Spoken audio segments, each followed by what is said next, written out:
I'm Catherine Price, and I'm going to go over femoral nerve mobilization and the most effective approach, I think, to freeing the tension and the muscular tension between the femoral nerve and its innervation to its muscle groups.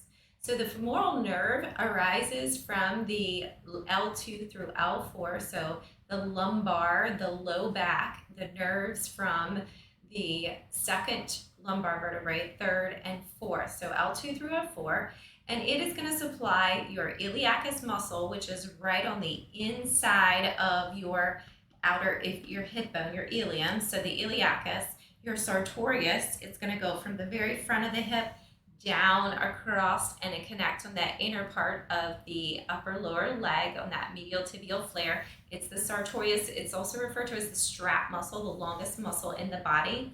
And it is also going to supply your quadriceps muscle, made up of 4 heads, and then the upper groin area, the adductor, the pectineus, there's a little muscle there.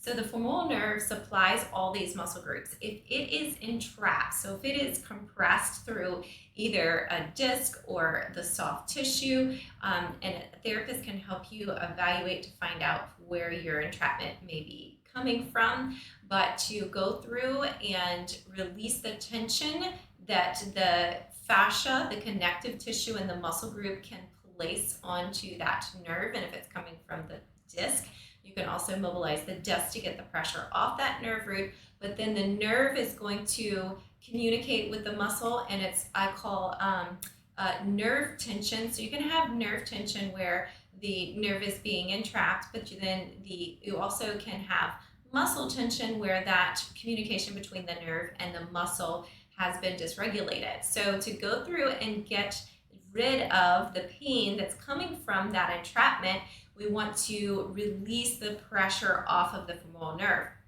So to do that, we're going to go through and release the muscle groups so that those muscles and fascia and the tension can let go, and then mobilize the femoral nerve, and then we can stretch to try to keep that mobilization as from the stiffness from returning.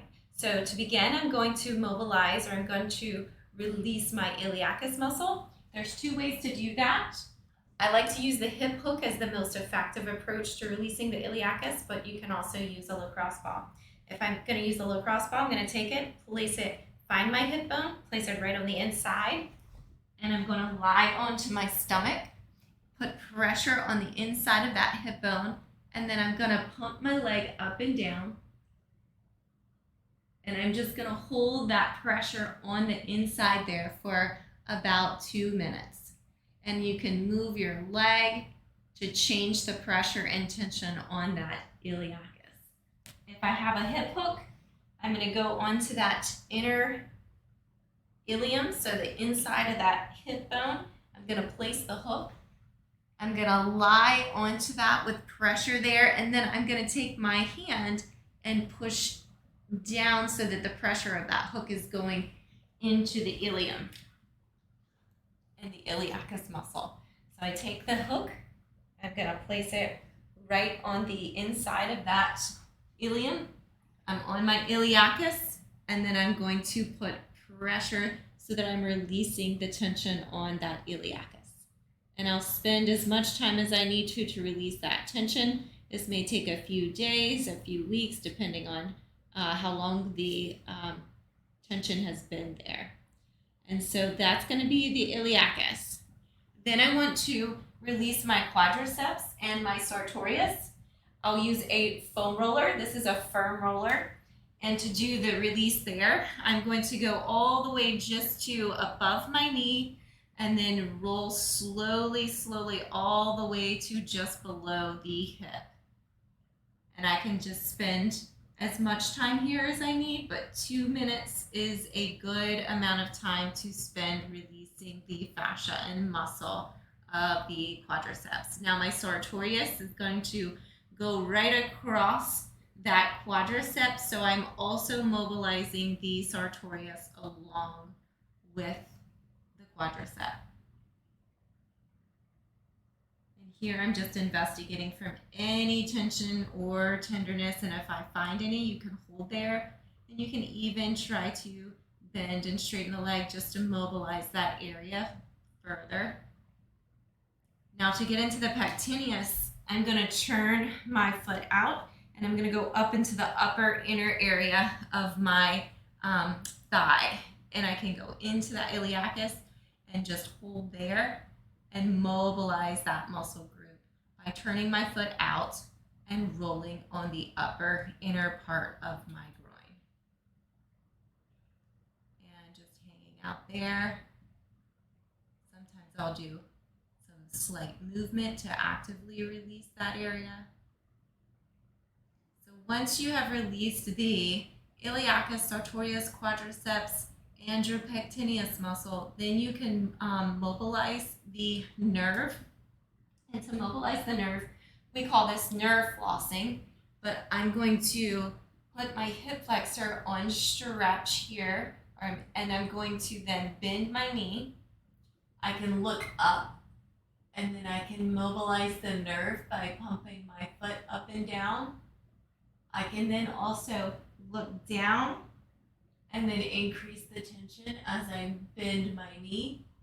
Let the tension off, bring the tension on, let it off, and bring it on. And then I can also hold here and hold the tension lower and mobilize by just moving my head. So the outer lining of the spinal cord is the dura mater, one continuous sheath with the nerve, so you can mobilize from one end to the other. I can also hold here and I can stay looking up and bend and straighten my knee.